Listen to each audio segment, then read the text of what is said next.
नमस्कार, मैं हूं आपके साथ गौरव राजवेंद्र। बुलेटिन की शुरुआत करते हैं। मुख्यमंत्री योगी आदित्य ने जो है एफएसएल को लेकर जिस तरीके से मुख्यमंत्री योगी आदित्यनाथ ने जो लखनऊ से औरैया जाते समय मक्का की फसल का हवाई सर्वेक्षण किया है, तस्वीरें आपको दिखाते हैं।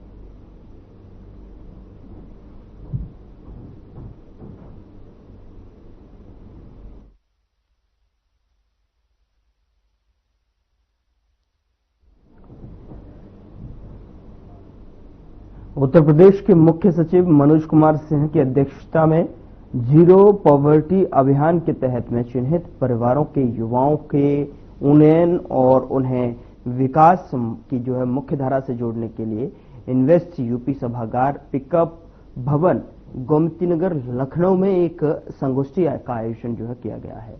इस कार्यक्रम में प्रदेश के मुख्य शैक्षणिक संस्थानों, हॉस्पिटैलिटी और कंस्ट्रक्शंस और अन्य सेवा जो है उद्योग से जुड़े प्रतिष्ठानों एवं विभिन्न बैंकों के वरिष्ठ अधिकारियों ने प्रतिभाग किया है। और इस मौके पर मुख्य सचिव ने कहा कि जीरो पॉवर्टी अभियान का लक्ष्य प्रत्येक निर्धनतम परिवार को भोजन, वस्त्र, चिकित्सा, शिक्षा और आवास जैसी मूलभूत सुविधाएं उपलब्ध कराना है। साथ ही उनके लिए सतत आय का स्रोत भी सुनिश्चित करना है। उन्होंने जोर देकर कहा कि इन परिवारों के जो है युवाओं को कौशल विकास के माध्यम से जीविकोपार्जन के लिए आत्मनिर्भर बनाया जाए, ताकि उनकी आर्थिक स्थिति में सुधार हो और वे समाज की मुख्यधारा में जुड़ सकें।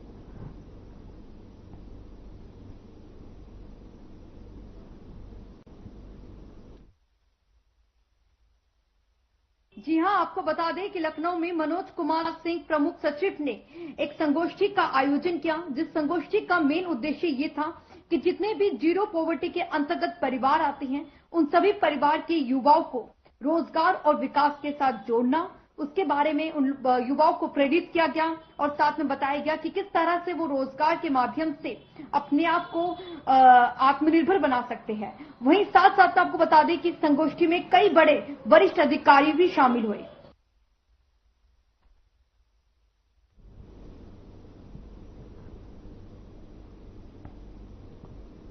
औरैया में विकसित कृषि संकल्प अभियान 2025 के अंतर्गत मक्का किसान सम्मेलन में किसानों में से जो है संवाद, प्रगतिशील किसानों का जो है सम्मान, बीज मिनी किट का वितरण और विभिन्न योजनाओं के पात्रों को अनुदान वितरण के लिए कार्यक्रम का आयोजन किया गया। साथ ही आपको बता दें कि जिसमें मुख्यमंत्री योगी आदित्यनाथ शामिल हुए और साथ ही सीएम योगी ने कार्यक्रम को भी संबोधित किया। यहां के सभी अन्नदाता किसान बहन और भाइयों, मैं सबसे पहले आदरणीय प्रधानमंत्री श्री नरेंद्र मोदी जी के विजन के अनुरूप विकसित भारत की परिकल्पना को साकार करने के लिए विकसित कृषि संकल्प अभियान की इस कड़ी के लिए उनका हृदय से आभार व्यक्त करते हुए आप सभी अन्नदाता किसान बहन और भाइयों का मैं स्वागत करता हूं, अभिनंदन करता हूं। मैं धन्यवाद देता हूं कृषि विभाग को, केंद्र और राज्य सरकार की डबल इंजन की सरकार ने पहली बार आईसीआर के लैब में बैठे हुए किसानों को, कृषि वैज्ञानिकों को आईसीआर के वरिष्ठ वैज्ञानिकों को, कृषि विश्वविद्यालयों में बैठे हुए विश्वविद्यालय के वरिष्ठ प्राध्यापकों और कृषि वैज्ञानिकों को, देश भर में फैले हुए आईसीआर के केंद्र और कृषि विज्ञान केंद्र में जो वैज्ञानिक हैं, इन सभी को उनके केंद्रों से निकाल करके किसान के खेत तक भेजने का काम किया है। लैब टू लैंड की इस प्रक्रिया को प्रधानमंत्री मोदी जी के बीज से बाजार तक अन्नदाता किसान के हित को सर्वोपरि मानते हुए चलाए जाने वाले अभियान का ही हिस्सा मानना चाहिए। इसके लिए डबल इंजन की सरकार आज जनपद औरैया में आई है और मुझे प्रसन्नता की अनुभूति हो रही है कि जनपद औरैया में अभी मैंने यहां के कुछ अन्नदाता किसानों की सक्सेस स्टोरी को अपने कानों से सुना है, अपनी आंखों से मैंने देखा है। हम लोग प्रातःकाल से ही निकले, लखनऊ से उन्नाव, बागरमऊ होते हुए कन्नौज, छिबरामऊ होते हुए हम लोगों ने कानपुर और यहां की पूरी आबादी के अंदर उत्तर प्रदेश के अन्नदाता किसानों की मेहनत को खेतों में लहलहाते हुए देखा है। और यही कारण है कि जिस प्रदेश में पहले केवल 2 फसल, 1 फसल तक अन्नदाता किसान सीमित रह जाता था, आज उसी प्रदेश में, आज वही प्रदेश 2 फसल के अलावा एक तीसरी फसल मक्का की 5 लाख हेक्टेयर क्षेत्रफल में उसका उत्पादन करके अच्छा मुनाफा कमा रही है। अन्नदाता किसान के जीवन में परिवर्तन का आधार ही यही है। विकसित कृषि संकल्प अभियान इसी कड़ी का हिस्सा है कि हम खेती की लागत को कम करें, उत्पादन बढ़ाएं, उपज को बाजार उपलब्ध करवाएं, किसान को उसकी उपज का अच्छा दाम दिलवाएं, किसान को समय पे बीज मिले, तकनीक मिले और वह अन्नदाता किसान जीवन में अपने जीवन की खुशहाली के माध्यम से प्रदेश और देश के विकास में अपना योगदान दें और प्रधानमंत्री मोदी जी के विकसित भारत के अभियान को एक नई ऊंचाई तक पहुंचाने का काम करे। यह संकल्प मुझे उत्तर प्रदेश के इन 20-25 जनपदों में मकई की खेती के माध्यम से देखने को मिल रहा है। यह कैश क्रॉप है किसानों का। आपने देखा होगा प्रति हेक्टेयर एक किसान 2.5 लाख रुपए की आमदनी कर रहा है। यानी प्रति एकड़ अगर आप देखेंगे 1 लाख रुपए की इनकम एक किसान को हो रही है और ये एक नहीं 3 फसल बो सकता है। आलू की फसल के बाद मकई की, मकई के बाद धान की। बहनों और भाइयों, यही है कौशलता, यही एक कौशल। अन्नदाता किसान अपने पुरुषार्थ से देश की समृद्धि में कैसे सहायक हो रहा है, उसका ये नमूना है। और उसी नमूने के लिए आपका अभिनंदन करने के लिए मैं औरैया जनपद में विशेष रूप से आया हूं कि आप सभी अन्नदाता किसानों ने प्रधानमंत्री मोदी जी के उस संकल्प को चरितार्थ करके दिखा दिया है। इसके लिए आप सबका मैं हृदय से अभिनंदन करता हूं, सभी अन्नदाता किसानों का हृदय से अभिनंदन करता हूं। बहनों और भाइयों, अन्नदाता किसान भी किसी सरकार के राजनीतिक एजेंडे का हिस्सा बन सकता हो, यह आपको पहली बार 14 में देखने को मिला होगा, जब मोदी जी ने सॉयल हेल्थ कार्ड की व्यवस्था प्रारंभ की थी। उससे पहले कोई जानता ही नहीं था। कृषि वैज्ञानिकों के अलावा किसान के पास न इतना समय होता था, न इतनी जानकारी के लिए कोई उस प्रकार की सुविधा होती थी। पहली बार हुआ सॉइल हेल्थ कार्ड हर एक किसान के पास उपलब्ध हुआ। सॉइल हेल्थ कार्ड के बाद कृषि सिंचाई, प्रधानमंत्री कृषि सिंचाई की योजना और फिर प्रधानमंत्री कृषि बीमा योजना के साथ आगे बढ़ता हुआ आज प्रधानमंत्री किसान सम्मान निधि।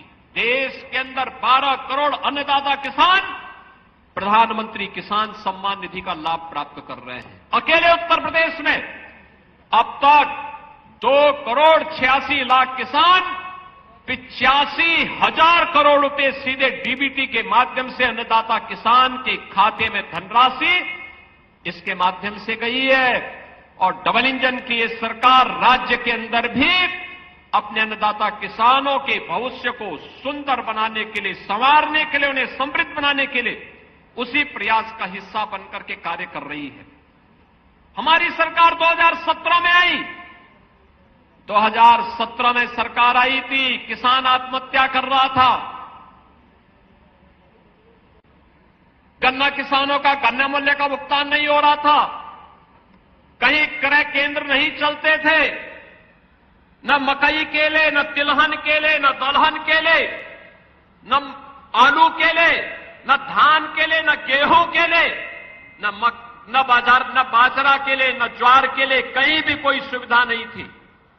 बहनों और भाइयों, 2017 में हम लोग आए, सबसे पहले 86 लाख किसानों का 36,000 करोड़ रुपए का कर्ज माफी के कार्यक्रम को हमारी सरकार ने आगे बढ़ाया। और कर्ज माफी के बाद फिर हम लोगों ने प्रदेश के अंदर सिंचाई की क्षमता को विकसित करने के लिए प्रधानमंत्री कृषि सिंचाई योजना का सहारा लिया।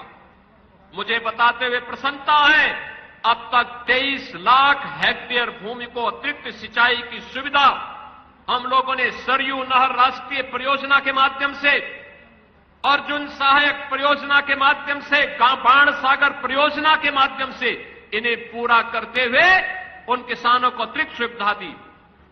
तो 15 लाख निजी ट्यूबवेल को किसानों की समस्या का समाधान करते हुए फ्री में बिजली देने की व्यवस्था भी की है।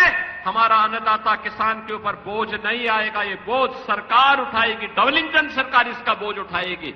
और आज हम 2700 करोड़ रुपए यह भी उन किसानों के बदले बिजली विभाग को देते हैं और अन्नदाता किसान को फ्री में बिजली उपलब्ध होती है। बहनों और भाइयों, अब तक 1 लाख से अधिक किसानों को पीएम कुसुम योजना के माध्यम से सोलर पैनल उपलब्ध कराया जा चुका है। वह जितनी पानी की आवश्यकता उसको हम उपलब्ध करवाएंगे, उस पर बिजली का खर्चा नहीं आना चाहिए। बहनों और भाइयों, जब कोई सरकार आती है तो आज वही कारण है, आज कृषि विज्ञान केंद्र भी आपके पास आ रहे हैं, कृषि विश्वविद्यालय भी आपके पास आ रहे हैं, आईसीआर के वैज्ञानिक भी इस अभियान के साथ आपके साथ जुड़ रहे हैं।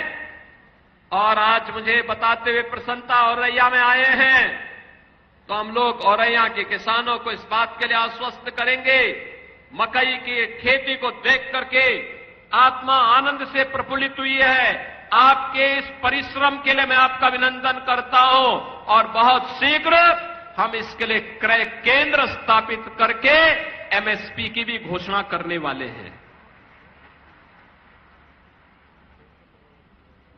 मकई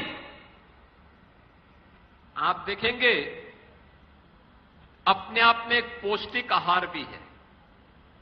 आप उसको बॉयल करके, भून, उसको तल करके, नमक मिर्च मसाला मिला करके भी खा लेंगे, अपने आप में एक संपूर्ण आहार है।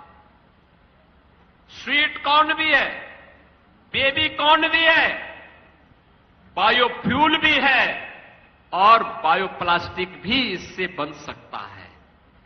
एक साथ एक मकई कितनी चीजों को दे सकता है, ये हमारे अन्नदाता किसानों की परिश्रम का परिणाम है। और इसी के लिए तो वैल्यू एडिशन की बात और फूड प्रोसेसिंग की बात प्रधानमंत्री मोदी जी ने कही। और इसी प्रक्रिया को आगे बढ़ाने के लिए आज हम लोग आपके बीच औरैया में आए हैं। मुझे प्रसन्नता है, जनपद औरैया आज विकास के नए पथ पर अग्रसर हुआ है। बहनों और भाइयों, जब मुझे औरैया जनपद में आने का अवसर प्राप्त हुआ, याद करिए पिछली सरकारें क्या करती थी? महापुरुषों का अपमान करती थी, जनता के साथ मक्कारी करती थी। और ये डबल इंजन की भाजपा की सरकार मक्का की खेती के उत्पादन को बढ़ाती है, महापुरुषों का सम्मान करने का काम करती है और महापुरुषों के सम्मान का ही क्रम का हिस्सा है। औरैया में कोई मेडिकल कॉलेज के बारे में नहीं सोचा होगा। मुझे याद है उस समय हमारे रामशंकर कठेरिया जी यहां सांसद थे और यहां पर उस समय हमारे विधायक के रूप में यहां के हमारे उस समय के लाखन सिंह राजपूत जी प्रदेश सरकार में मंत्री थे। इन लोगों ने कहा कि एक मेडिकल कॉलेज औरैया में भी मिल जाए। प्रोफेसर रामशंकर कठेरिया जी, श्रीमती गीता साक्य जी, श्री लाखन सिंह राजपूत जी, सभी मुझे मिले। हमने कहा औरैया में मेडिकल कॉलेज दे रहे हैं। और बहनों और भाइयों, आज मेडिकल कॉलेज का अपना मेडिकल कॉलेज यहां पे बन चुका है। और अब हमने समाजवादी पार्टी की सरकार ने लोक माता के नाम पर बने हुए डिग्री कॉलेज का नाम बदल दिया था, लेकिन हमने इस मेडिकल कॉलेज का नाम लोक माता अहिल्याबाई होलकर के नाम पर रख दिया है। बहनों और भाइयों, लोक माता अहिल्याबाई होलकर 300वां उनकी जयंती वर्ष है। 31 मई को पूरे देश के अंदर लोक माता का पूरे देश ने कृतज्ञता पूर्वक नमन किया। लोक माता अहिल्याबाई होलकर ने आज से 250 वर्ष पहले मालवा साम्राज्य से बाहर निकल करके उन्होंने उस समय यहां के विकास को, देश के विरासत को सजोने और संवारने का काम किया। काशी में काशी विश्वनाथ मंदिर, जो दुष्ट औरंगजेब के द्वारा नष्ट और भ्रष्ट कर दिया गया था, वहां पर बाबा विश्वनाथ के मंदिर का निर्माण करने का काम लोक माता अहिल्याबाई ने किया था।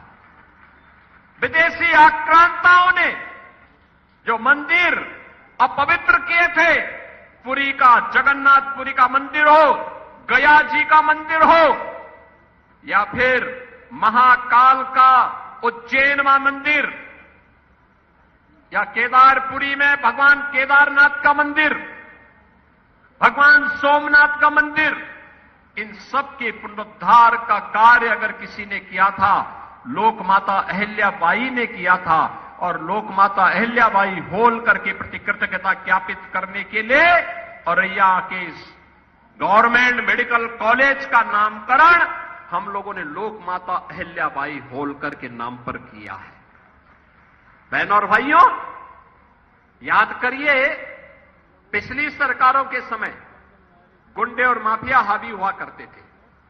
न बेटी सुरक्षित थी, न व्यापारी सुरक्षित था। नौजवान के लिए निकलने वाली नौकरियों पर चाचा और भतीजे की दृष्टि ऐसे लगती थी कि वह पूरी भर्ती ही विवादित हो जाती थी। नौजवान के जीवन के साथ खिलवाड़ हो जाता था। और आज 8 लाख नौजवानों को हमने सरकारी नौकरी दी है। अभी 60,000 उत्तर प्रदेश पुलिस में नई भर्ती हम लोगों ने की है।